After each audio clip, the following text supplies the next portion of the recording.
Connor Stallions is out here cooking the haters. Now, who are the haters?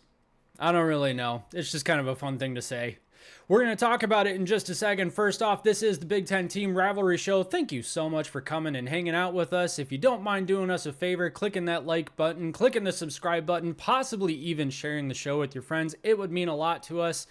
And now let's get into it. Connor Stallions out here causing Brett McMurphy to catch some strays, to be totally honest with you. Brett McMurphy released an article on On3 on July 11th talking about how Sonny Dykes and the TCU football team were tipped off about Michigan's sign stealing scheme and cheatingness before the 2022 semifinal game. And it's funny because this first paragraph here, or the first three paragraphs here, because we have to make things multiple paragraphs apparently, are kind of funny. So he says, after the 2022 college football playoff pairings were announced, TCU coach Sonny Dykes and his staff was, inundated with phone calls and texts. Some offered congratulations, but several were much different. They wanted to warn TCU about the challenge of playing Michigan. Yeah, it turns out Michigan's really good. Specifically, the coaches shared what they had experienced. Michigan's sophisticated sign stealing system. Oh, so sophisticated. So crazy sophisticated. Because of the feedback they received from other coaches, Dykes and his staff decided to change their play calls leading up to the national semifinal. TCU, a 7.5-point underdog, upset Michigan 51-45. It even says later in the article, we changed some signs, we left some the same, Dykes said. We found out early enough where we could change a lot of our signals, and then we had some dummy signals and some things we checked a dummy signal to a signal that we knew they knew. Okay, that was a little bit of a complicated sentence, but they didn't even change all their signs. In any case, I love how Brett McMurphy is saying that, they changed some of their signs and all of a sudden TCU wins 51-45. As if Michigan... I'll just throw this up here. I went back and looked at the stats for the game. As if Michigan didn't throw 2 interceptions. J.J. McCarthy, this true sophomore quarterback, mind you, throws 2 interceptions, both of which were returned for a touchdown. They had 3 turnovers overall, and I remember that third one was because they had thrown the touchdown pass to, I believe it was Roman Wilson. It should have been a touchdown. His butt hit the end zone. You can't tell me otherwise, but whatever. They called him down at the 1-yard line or the half-yard line, and then on the very next play, they fumbled the snap. So ball security was definitely the issue, and this is kind of what brings me to Connor Stallions. So Connor Stallions tweets at Brett McMurphy. Brett McMurphy posted the story on his Twitter, and Connor Stallions responded to him, and he said, to be tipped off that your next opponent is good at stealing signals is like saying you were tipped off that you had an upcoming game. Yeah, so basically continuing the narrative that everyone does sign stealing, and everyone does do sign stealing. That is a thing. But basically saying that it's so widespread. I mean, what are we even talking about here? But he has a much longer tweet response that I thought was very interesting, and I want to go through it, okay? Because there are some parts where I think maybe he's not quite hitting the nail on the head, which is interesting because this entire time on the channel, I've done nothing but defend Connor Stallions, basically. And then other points where I'm like, yeah, he's totally right. So he says, Connor Stallions says, to save everybody's time so we can move on from the same recycled story from Coach Dykes, I'll provide some more details and we can wrap this up. We lost because we turned the ball over and had a poor game tackling. That's absolutely true. I mean, again, 3 turnovers, 2 of which were pick sixes, so 2 of which directly led to points for TCU. Also, the poor tackling, I mean, that's absolutely true. There was a touchdown, I believe it was TCU's last touchdown of the game. Yeah, Quentin Johnston's 76-yard pass from Max Duggan. There was a linebacker who had a chance and really should have made the tackle well short of the first down line, but completely whiffed, and Quentin Johnston took it the rest of the way for a touchdown.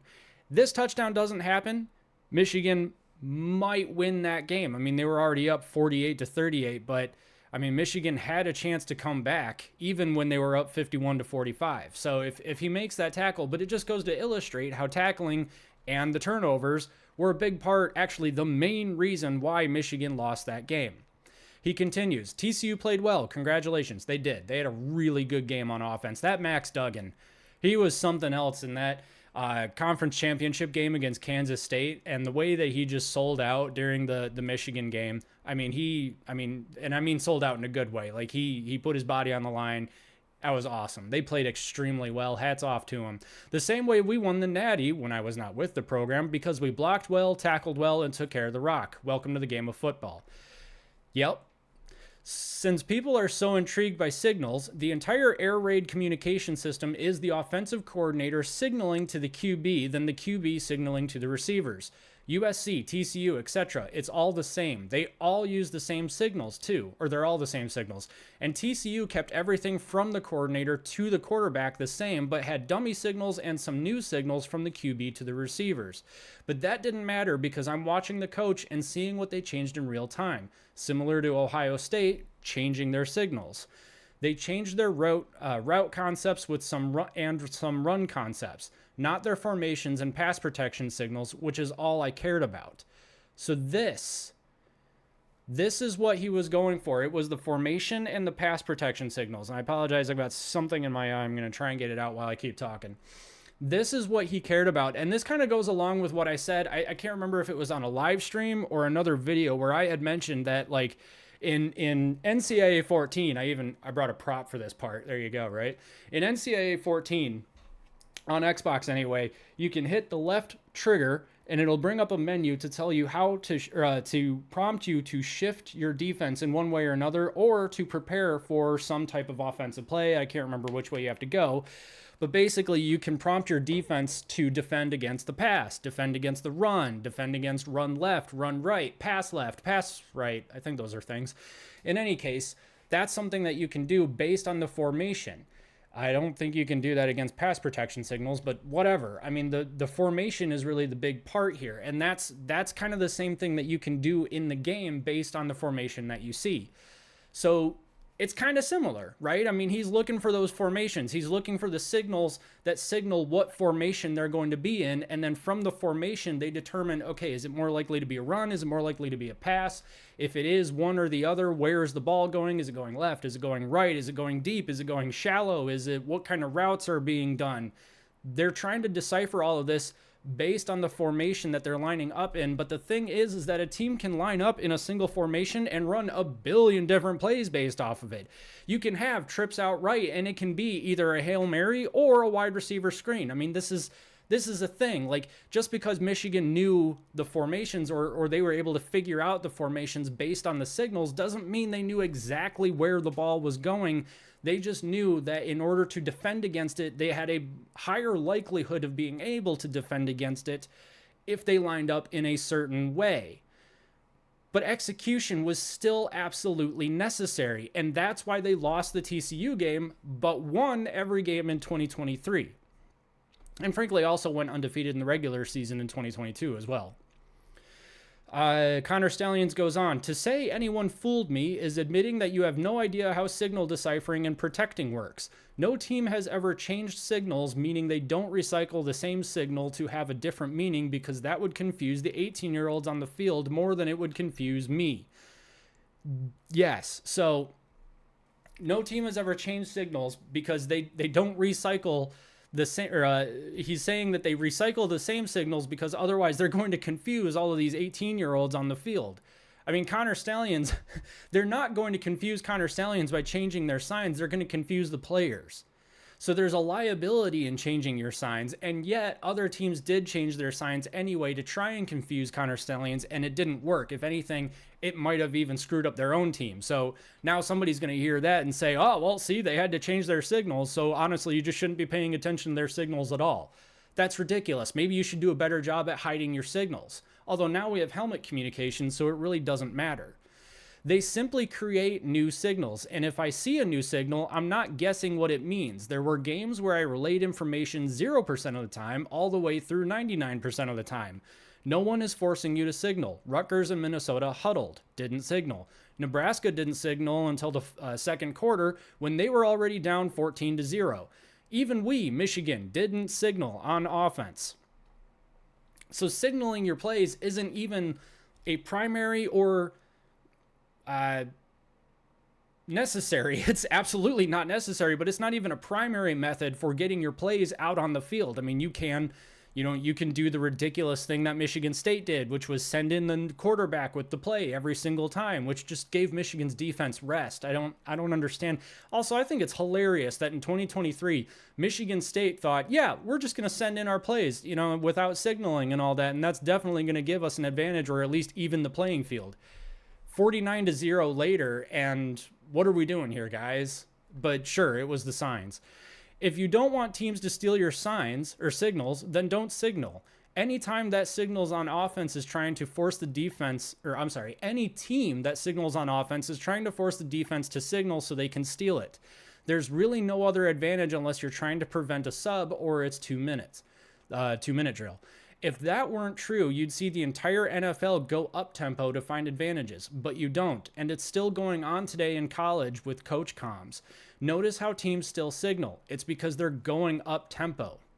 The continuous attempt to correlate signals to any wins and losses at Michigan is funny. There were 7 games in my time at Michigan where I knew almost every signal the whole game. 2021 MSU, 22 MSU.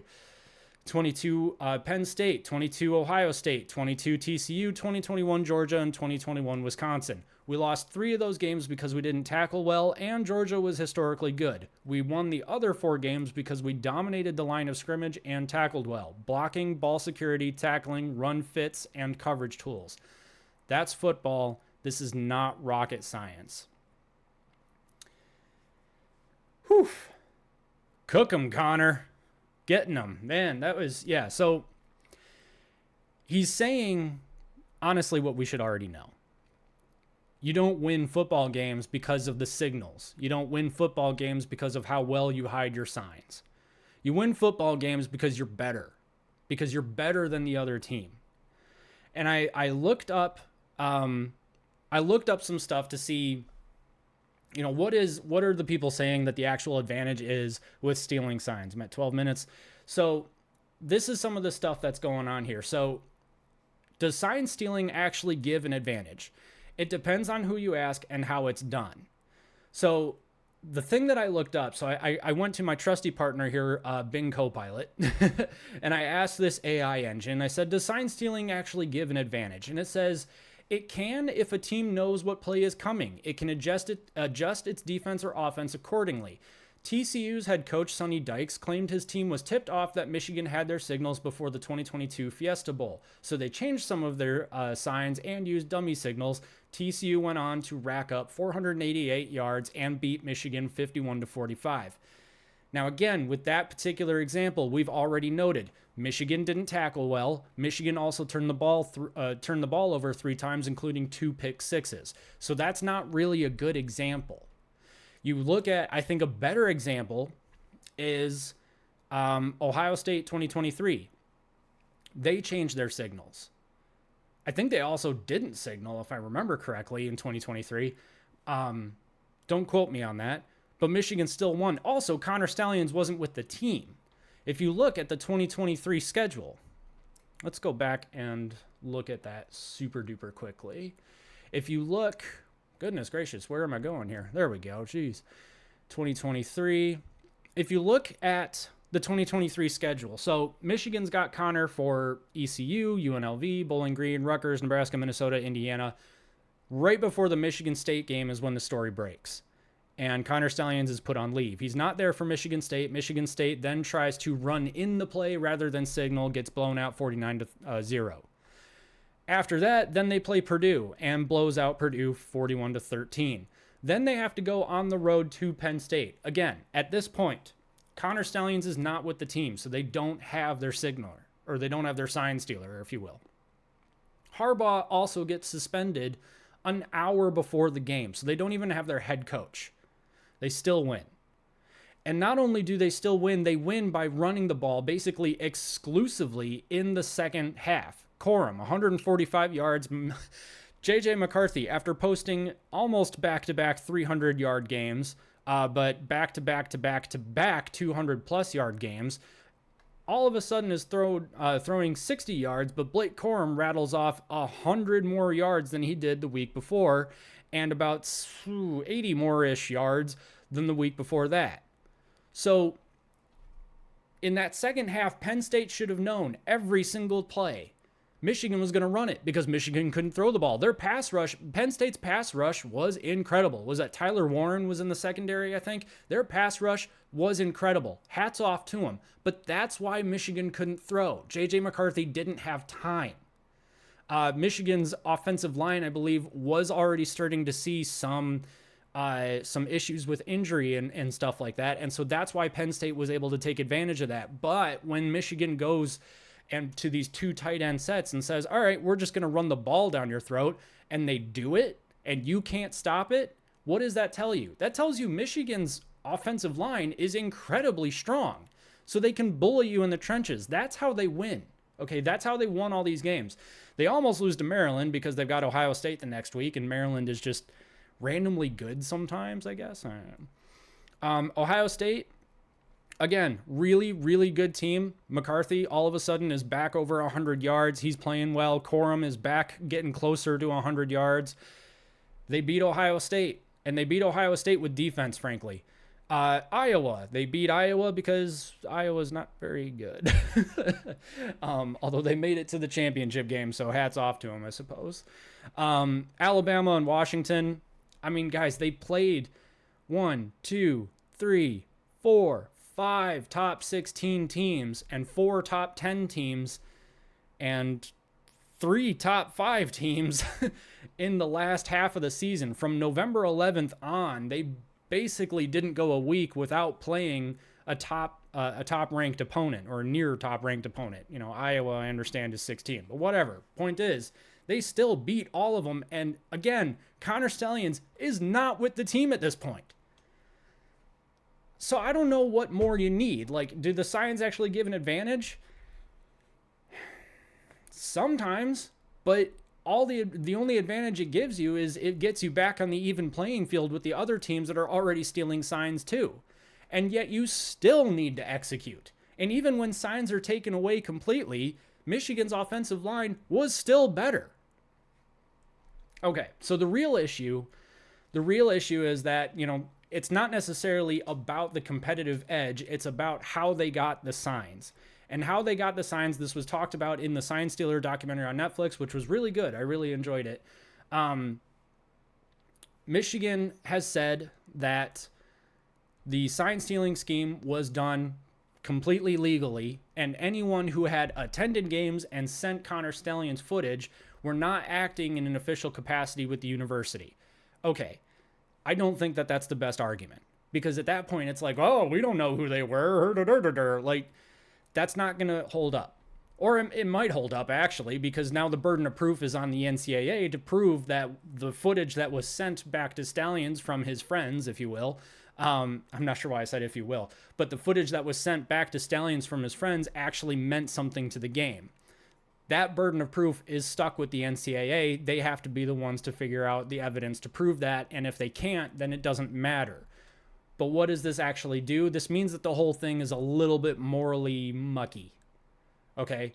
Stallions has said that he's already had those signs from watching television. He got the signs from watching broadcasts and stuff like that. And so when friends did send him signals, he said, you know, there's nothing I can do with this. But of course, that's Connor Stallions. You can't necessarily take what he says as gospel because he is the defendant here. But again, the burden of proof is on the NCAA, and that's why in this country it's supposed to be you're innocent until proven guilty. So anyone who says that the hammer is absolutely coming to Michigan, it's not. Well, and I shouldn't even say that it's not. It's the hammer that everybody is saying is coming to Michigan is going to be hitting Michigan here soon.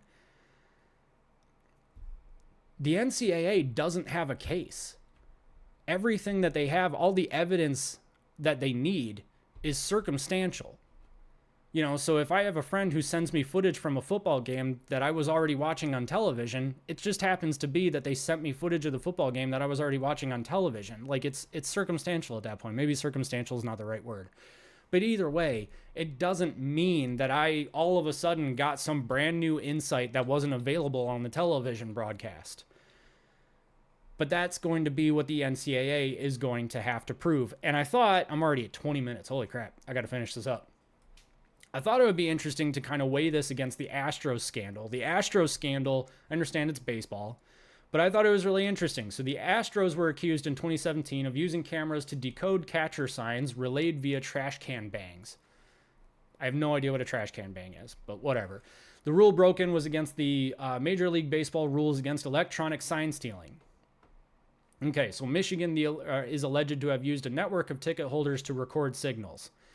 The NCAA also prohibits in-person scouting. So what are the key differences? It's intent versus execution. So Michigan claims that the operation was informal and didn't impact outcomes. And I think they're right.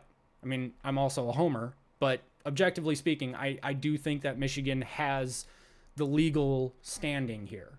The Astros, on the other hand, had a coordinated tech-driven system that directly influenced games. Now, again, to begin with, I don't really know baseball that well. I don't know the sign situation in baseball all that well, so I couldn't tell you if knowing the catcher's signals actually means anything, but I believe the catcher's signals directly correlate to the type of pitch that's being thrown. And so if the batter knows the type of pitch that's being thrown, I mean, you can fairly easily, well, a professional baseball player could probably pretty easily hit the ball at that point. The rule scope is the NCAA bans how signs are stolen, not the act itself. Major League Baseball, on the other hand, bans electronic sign stealing outright. So if anything, Michigan's scandal sits in a gray zone. It's more ethically murky than outright malicious. But it's also a wake-up call for college football to modernize its rules, especially with the helmet comms now entering the mix. And I do think that that's probably going to make this whole thing moot. Now that we have helmet comms, I don't think any of this matters. And I also don't think that any of this matters anyway. Because Michigan didn't win football games because they had somebody else's signs. They didn't win football games because they had the signals that correlated just to the formation that was being called on the field. And just because they knew that formation doesn't mean that they're going to be able to stop it. They still have to execute. And against TCU, they didn't. They just didn't. And that's why they lost that game. And I think I'm going to leave it right there. Do you think that Michigan sign stealing scheme, cheating, whatever, had any measurable effect on the outcome of games? I would love to hear your thoughts in the comment section. Now, Ohio State fans, keep it cool. Don't come at me. I want to know what you have to say. Probably not going to change my mind, but you are all welcome here. So say what you're going to say, but keep it cool. Be nice, all right? Don't need to get rude with me in the comment section. I'm just a guy, all right? In any case, thank you so much for listening. If you found this entertaining or if you think I'm full of crap, go ahead and hit the like button. Feel free to subscribe. It would mean a lot to us if you did. Thank you so much. We're almost to 1,700 subscribers. So thank you so much for coming and hanging out with us. Don't forget, we are live every Wednesday night at 8:30. So come join us in the chat and we'll catch you in the next video.